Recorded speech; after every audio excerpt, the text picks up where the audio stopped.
നമസ്കാരം. നേതൃത്വ പാഠവം അതൊരു ക്വാളിറ്റിയാണല്ലേ?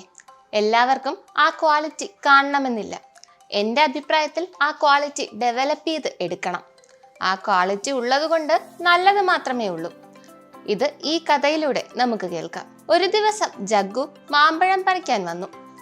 നല്ല പഴുത്ത മാമ്പഴം മാവിൽ നിൽക്കുന്നത് കണ്ട് കൊതി സഹിക്കാൻ വയ്യാതെ അയാൾ മാവിൽ കയറി ഒരു 3-4 പഴുത്ത മാങ്ങ അങ്ങ് അകത്താക്കി.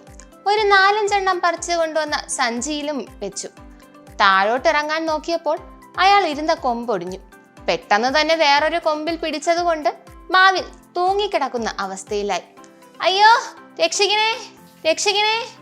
ജഗ്ഗു നിലവിളിച്ച് കൂവി. നാട്ടുകാരെല്ലാം ഓടി വന്നു. അയ്യോ, ഇത് നമ്മുടെ ജഗ്ഗു അല്ലേ? പേടിക്കണ്ട, നമ്മൾ എന്തെങ്കിലും ചെയ്യാൻ പറ്റുമെന്ന് നോക്കട്ടെ. കുറച്ചു പേര് ഏണിയെടുത്തോണ്ട് വന്നു, കുറച്ചു പേര് കയറ്. ഇതൊന്നും ശരിയാവുന്നില്ലല്ലോ. ജഗ്ഗുവിന് കൈ കഴയ്ക്കാൻ തുടങ്ങി. രക്ഷിക്കണേ, എൻ്റെ കൈ! വീണ നടു ഒടിയും, ഉറപ്പ്. ഇല്ല ഇല്ല, കാലേ ഒടിയൂ. നടുവിന് ഒരു അനക്കം തട്ടേ ഉള്ളൂ. എന്ത് ചെയ്യണമെന്നറിഞ്ഞുകൂടാതെ എല്ലാവരും നിൽക്കുകയാണ്. പെട്ടെന്നൊരാൾ മുമ്പോട്ട് വന്ന് താഴെ കിടന്ന കല്ലെടുത്ത് ജഗ്ഗുവിന് നേരെ ഒറ്റ ഏറ്. അയ്യോ, എൻ്റെ നെഞ്ച്! കൂടെ നിന്നവരും അത് കണ്ട് ഞെട്ടി. ഇയാൾക്കെന്താ ഭ്രാന്തായോ? ഡോ, അങ്ങനെ എറിയാതെ, ആ ചെറുക്കൻ താഴെ വീഴും.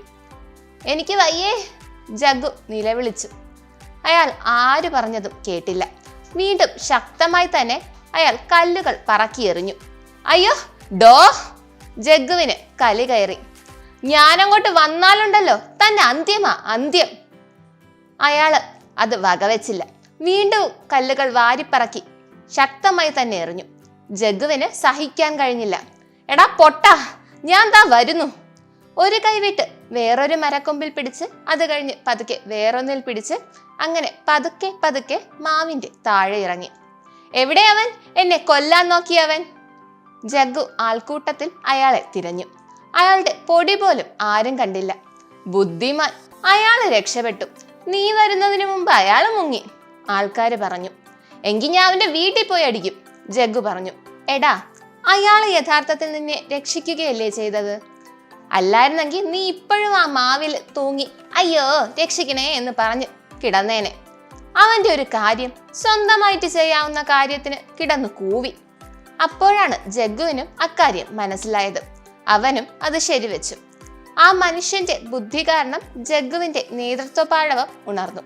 എല്ലാവർക്കും നല്ലൊരു ബുധനാഴ്ച നേരുന്നു. ശുഭദിനം.